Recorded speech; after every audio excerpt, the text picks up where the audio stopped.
Hello and welcome to the News at 10 on NTA News 24. We are broadcasting live from the nation's capital, Abuja. I am Dennis Adegunloye. First, the headlines. 13 years after introduction, Senate passes Petroleum Industry Bill. House set to follow suit.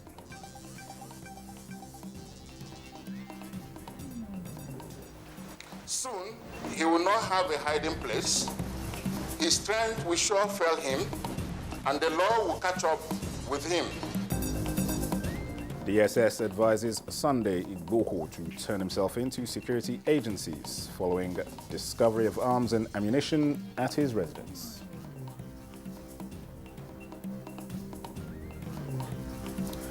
Plus, federal government to introduce new revenue formula to compensate host communities in mining industry.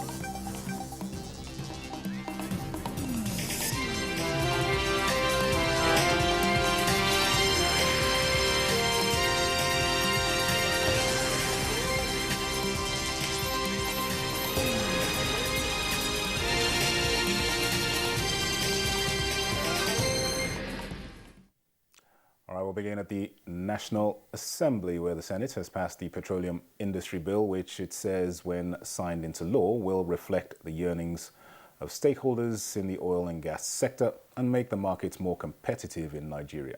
At the House of Representatives, the report on the PIB bill was considered and approved. National Assembly correspondent Lami Ali reports. Consideration of the report began with a closed-door session involving the Minister of State for Petroleum Resources and the Group Managing Director of the Nigerian National Petroleum Corporation. 2 hours after the executive session, senators began clause-by-clause consideration of the bill presented by the Senate Joint Committee on Petroleum Downstream, Upstream and Gas. One pass into law will strengthen the accountability, transparency of the NNPC Limited as a full-fledged Karma company under statutory regulations, oversight with better returns to its shareholders, the Nigerian people. This gas flaring is making people sick. It is damaging the environment. The remediation we seek is not construction of pipelines. They are optimistic that the bill, which is made up of 5 chapters which include governance and institutions, administration, host communities development, fiscal framework and miscellaneous provisions, will bring about the long-awaited change in the oil and gas sector. But a point of order from Senator Ahmed Bakaita resulted in the reduction of the 5% for Host Communities Development Fund to 3%. The amendment is just instead of 5% to read 3%. This elicited a call for division from Senator George Sekibo, which was eventually withdrawn. That you increase the number a little bit and put the question again. The bill also made provision for 30% of funding for exploration of frontier basins across the country and making the Nigerian National Petroleum Corporation a commercial and limited liability company. Those in favor that this bill be now read the 3rd time, say aye. Those against, say nay. The ayes have it. At least the demons have been defeated in this chamber. We have passed the bill by the grace of God. And let me also say that this is one of the products of the executive and the legislature working together. Meanwhile, as the House of Representatives, the mood during the consideration of the report on PIB depicts eagerness of members to pass and forward the bill to the executive for assent. 251, 252, 253, 254, 253. These are carried. You will carry also. Following an amendment by the chairman of the committee, Mohammed Tahir Mungunu, the percentage of development fund for host communities was increased from 2.5% to 5%. The speaker described the consideration and approval of the PIB as landmark achievements. A 318 section law. It was no mean feat at all. And in history, this House, this 9th Assembly, will be recorded on the right side of history. This bill has suffered a protracted and checkered history of postponements in the National Assembly. Against this backdrop, Mr. Chairman, honorable members, we are on the verge of making history today. This is the first time in more than 2 decades that the bill scaled this process of legislation as the House of Representatives. From the National Assembly, Lami Ali, NTA News. Now, the Petroleum Industry Bill has been the longest bill in the Nigerian Parliament and has visited 4 assemblies. In this report, Ignatius Nkwo takes a look at the journey of the proposed law at the National Assembly. June 2021 marks the end of an era in Nigeria's top legislative arm of government, the termination of the Petroleum Industry Bill 18 years parliamentary journey. The Petroleum Industry Bill was conceived during the Olusegun Obasanjo administration in 2000 as part of recommendations by the Oil and Gas Sector Reform Implementation Committee, headed by Dr. Rilwanu Lukman. Its first legislative courtship with the National Assembly was in the 4th Assembly in 2003 as an executive bill. Like a new bride, the Petroleum Industry Bill received great acceptance by the legislators in view of its potential to reform Nigeria's oil and gas sector, open up the industry, attract investors, and give adequate attention to host communities. But at the time, it turned out into a parliamentary tug-of-war, and its courtship with the 6th Assembly did not go beyond second reading. The 7th Assembly also failed to pass it, while the 8th Assembly broke the bill into 4 versions. That is, the Petroleum Industry Governance Bill, Petroleum Hosts and Impacted Community Bill, Petroleum Industry Administration Bill, and the Petroleum Industry Fiscal Bill. That assembly was able to pass only the governance version, which did not receive presidential assent due to some critical observations made by the executive. Because it had so many, what was called impurities then, so many reservations, so much monies were given to different of the agencies under the petroleum. And then Mr. President considered that there will be less money available for the Federation account to distribute. In virtually every point of engagement, we have had so many challenges to do with some political reasons, some issues, even sentiments as regards issues to do with the host communities, issues to do with the cost of oil pricing. The 9th National Assembly, in consultation with the executive, ensured that the areas of contention were addressed, especially the regulatory authority and the percentage of dividends to host communities. This time, as a single bill from the executive has been passed by the Senate. First time in this, within these 2 years, we had a retreat. We never had it before in the history of this assembly, where the executive and the legislature will spend 2-3 days to have a retreat. The enactment of the Petroleum Industry Bill into law is long overdue, having engulfed huge sums of money for retreats and consultations since 2003. It has seen Nigeria incur losses from regulatory uncertainties in the sector, with some individuals and companies taking advantage of the legal loopholes. I know you must have caused the federal government huge sums of money doing retreat abroad, even in Nigeria. But the good news is that the oil producing communities in Nigeria will have a sigh of relief with this bill. The passage of this bill into law is expected to be the game changer that will fully unlock the Nigerian oil and gas sector. Ignatius Nkwo, NTA News. In the meantime, citing Nigeria's perpetual loss in terms of oil revenues that flow into the continent on an annual basis, Chairman, Senate Committee on Petroleum Resources, Upstream, Senator Bassi Albert Akpan, has explained that passage of the Petroleum Industry Bill is a bold statement to the international market that Nigeria is finally ready to do profitable business, which in turn repositions the economy for accelerated income generation. This was on NTA News shortly after passage of the bill. Since 2000, the year 2000, that the country embarked on this voyage. We've never had it this good.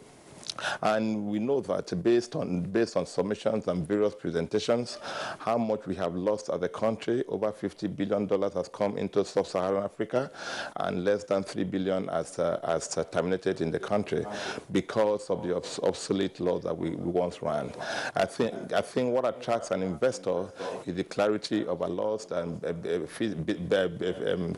globally competitive fiscal incentive to drive investment, and also the clarity of implementing of our laws under the administrations.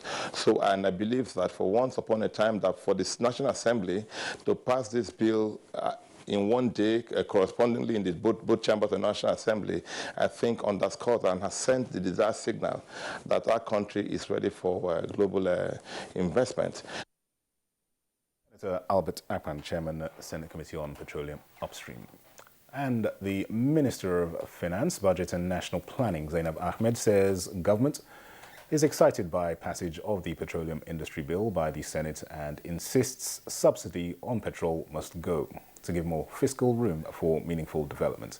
She was speaking at the public consultation on the draft 2022 to 2024 medium-term expenditure framework and fiscal strategy paper. Leah Katum Babatunde completes the report.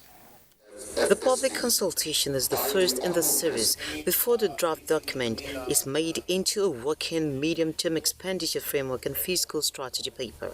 13.98 trillion naira is the planned expenditure for 2022. Upscaling revenues is the biggest task before policymakers at the moment as a result of the coronavirus pandemic. 900 billion naira is being planned for payment of subsidies, but the Minister of Finance, Budget and National Planning, Zainab Ahmed, says resting the unsustainable subsidy regime is long overdue. So we do need to get rid of subsidy completely. That is our view in the ministry. It's not a popular view by Labour, but that will be the most practical thing to do. Right now, we're subsidizing not only consumption in Nigeria, but consumption within the whole region. We have a price of about 165 naira to $1, but our neighbors are selling PMS at about $500. So the beneficiaries are actually the marketers that are taking this fuel from Nigeria across to our neighboring countries. They are the ones that are making the profit. A look at the macroeconomic projections driving the plan show oil prices standing at $57 in 2022 and production at 1.88 million barrels per day. Inflation 13% in 2022. 10% in 2024, with GDP rising by 4.2% in 2022 and 2.3% in 2024. And if the necessary reforms that we project, like the removals of some of these subsidies, we'll have a lot of funds available to be able to grow our GDP higher than our population. The draft 2022 to 2024 MTF and FSP has been prepared against the backdrop of global economic recovery amidst improved vaccination outlook and lower incidence of infection. In Abuja, Leah Katungbaba today, NTA News. Let's return to the National Assembly, where the House of Representatives has urged the federal government to be proactive in its ongoing engagements with owners of microblogging site Twitter for timely resolution of issues regarding its indefinite suspension. This formed part of the recommendations of the House Joint Committees mandated to investigate the matter. National Assembly correspondent Lami Ali reports that Chairman House Committee on Information, Segun Odebumi, led investigations into the suspension. The 6-point recommendation submitted and adopted by the House stressed that relevant agencies should wake up to their responsibilities. The House acknowledged the negative effects of the suspension of the operations of Twitter, but noted the significance of national security. Security and freedom of expression sometimes present contending interests. Therefore, national security must be guaranteed. The amendment by the Deputy Minority Leader Tobi Okechukwu seeking lifting of the suspension was rejected by the House. The House has passed a constitution amendment bill that would enable appointment of young persons and persons with disability into the federal and state executive councils. The bill, sponsored by House Speaker Femi Gbajabiamila, seeks amendment of Section 151 by including a subsection 4, which provides that the President and state governors, while exercising powers of appointments, shall include young persons and persons with disability. Policies come and go depending on the government. What we seek to do here is to protect the welfare of every citizen of Nigeria, irrespective of who. Also passed at second reading is the bill sponsored by Representative Doze Nwanko, seeking the establishment of Federal College of Education, Enugu Ukwu. Meanwhile, the legislators have adopted a resolution urging the federal government to put on hold the planned sale of Niger Delta Power Holding Company of Nigeria until lingering issues such as ownership are addressed. From the National Assembly, Lami Ali, NTA News. In other news, the Department of State Services has advised Sunday Igboho to present himself to security agencies as he will have no hiding place soon enough. This was when the DSS paraded 12 of his guards for stockpiling arms in their determination to undermine public order. Francis Form reports. The arrests and seizures are no doubt a confirmation of a grand plan by Igboho and his cohorts to wage a violent insurrection against the Nigerian state. Acting on a credible intelligence, a joint team of security operatives approached the residence of Igboho at Soka in Ibadan. The team were allegedly attacked by his suspected guards, armed with AK-47 guns. I alert foreign missions and licensing authorities within and outside Nigeria about this development and the possibility that Igboho could declare some of his personal permits and identity cards missing in order to seek their replacement. But this will be the end of his shenanigans. Soon, he will not have a hiding place. His strength will sure fail him, and the law will catch up with him. Items recovered from the suspects include 7 AK-47 rifles, 3 pistol guns, 5,000 rounds of 7.62mm ammunition, charms, amongst others. 5 of the AK-47 assorted rifles recovered from the suspects are suspected to be those collected by Igboho and his men from the Nigerian customs and immigration personnel at Idi Iroko in Ogun State. Frank Sesform, NTA News. You're on to the news at 10, reaching you live on NTA News 24. Up ahead. President Buhari directs disbursements of fertilizer subsidy fund.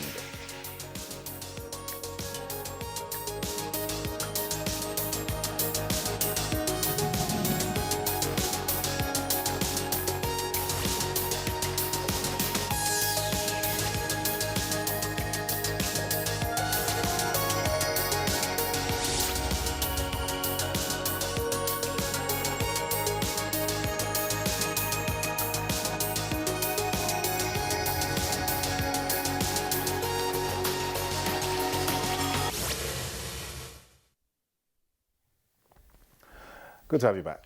Now, the attention of the Lagos State Police Command has been drawn to news making the rounds that some individuals have concluded plans to stage a mega rally in continuation of the secessionist agenda for Oodua Republic on the 3rd of July 2021 at the Gani Fayomi Freedom Park, or Jota, Lagos State. A statement by the Lagos State Police Command hereby warns that no rally will be allowed under whatever guise in any part of the state. The command warns organizers and their followers against staging the planned demonstration, advising them to steer clear of streets of Lagos for the interest of the state and the general public, as anyone caught participating or facilitating the rally will be dealt with in accordance with the law. The Lagos State Commissioner of Police, Akeem Odumosun, says the command will not be cajoled by the so-called organizers, that the rally will be peaceful. The command hereby appeals to the general public, especially Lagosians, to shun the rally, while parents and guardians are urged to discourage their children and wards from participating. The general public and all law-abiding people of Lagos State are therefore urged to go about their normal daily activities as the police command and other security agencies have, as usual, put measures in place to provide adequate and watertight security for all and sundry in the state. The Director General, Nigerian Television Authority, Yakubu Ibn Mohammed, has added to the list of his plaques of recognition. The latest is coming from a group of Nigerians rewarding unflinching support for the fight against insecurity.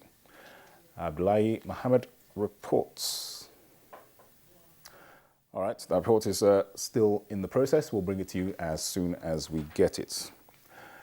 Now, President Muhammadu Buhari is passionate about ensuring that micro, small and medium enterprises get the best necessary support from both the federal and state governments. Vice President Yemi Osinbajo stated this at the 28th edition of the National Micro, Small and Medium Enterprises Clinic in Dutse, Jigawa State, where he also distributed agricultural machineries and equipment provided by the state to 922 beneficiaries. State House correspondent Jide Onifade reports. Vice President Yemi Osinbajo, accompanied by Governor Abubakar Badaro, his deputy Umar Namadi, and Minister of State for Industry, Trade and Investment, Mariam Katagum, toured the exhibition ground where various local products are on display. Vice President Osinbajo had one-on-one interaction with the participants and acknowledges their efforts, promising that the federal government will continue to give support and provide an enabling environment for their businesses to thrive. The Vice President also commends the state governor for collaborating with the federal government in the implementation of the various federal programs in the state for the benefit of the people. I want to further assure participants that every effort will be made to address the challenges and bottlenecks that they may be facing. I must also encourage you to bring any of the issues, especially the issues to do with approvals and all of that, to the attention of the MSME Clinic Secretariat between today and tomorrow to get assistance and quick responses from some of the relevant agencies.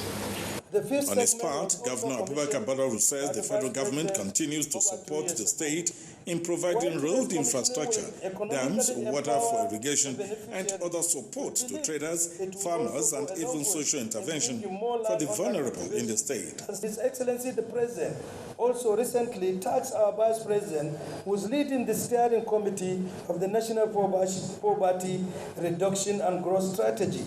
Tax was lifting 100 million out of poverty in 10 years. The President believes the Vice President will deliver, and we so believe so. For every state and local government in the country needs to identify specific areas of comparative advantage, particularly in agriculture and other resource endowments, and strive to optimize competencies. Still in Jigawa State, the Vice President also joined the state governor in the distribution of agricultural machineries and equipment. Before departing Dutse, Vice President Osinbajo inaugurated a 5.2 kilometers road, which the state governor dedicated to the president for facilitating the various loans through the National Economic Council for the Development of Infrastructure in States. In Dutse, Jigawa State, Jide Onifade, NTA News. In the meantime, chairmen of local government areas have been charged to take personal responsibility in addressing crimes arising from mining activities, as the federal government is coming up with a revenue formula to compensate host communities in the mining industry. Vice President Yemi Osinbajo stated this at the Sustainable Mining Conference with the 774 local government chairmen. Mia Ogidi reports. 44 solid minerals in 500 locations in the 36 states and the Federal Capital Territory, buried in the bowels of the mountains. It is a paradox of some sort. Nigeria suffering in the midst of plenty due to management challenges. Mining is hard work. A control room, as it were, the media men seated. Then the vice president and top players in the solid minerals sector joined virtually. Vice President Osinbajo came prepared, touching on issues of resource management, federal, state, local government relations in unearthing the hidden wealth and reading criminals out in the mining forest formed part of the VP's offering. Hiring and equipping of armed groups by illegal but powerful mining concerns in many of our resource-rich areas is clearly fueled by the chaotic regulatory environment. The federal government, states and local governments have to jointly develop working arrangements to ensure that mining is attractive to investors, profitable for states and local governments. We must find a formula for compensating the communities for environmental degradation and erosion. Out of the 44 minerals, 7 have been prioritized at the moment by the federal government, and getting the best of these 7 low-hanging fruits is the assignment before the Ministry of Mines and Steel Development, state executives, and local government chairmen. And the Nigerian Governors Forum, which I head, will continue to work with the Ministry of Mines and Steel Development to deepen the objective of cooperative federalism and beneficial participation of all stakeholders in the Nigerian mining sector. It demonstrates our zeal and preparedness to welcome global investment partners. We have put in place incredible incentives to support investors and to unlock the sector.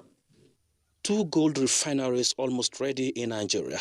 This will put an end to the exportation of raw mineral resources to other countries, the Ministry of Mines and Steel Development assured. Mie Ogide, NTA News.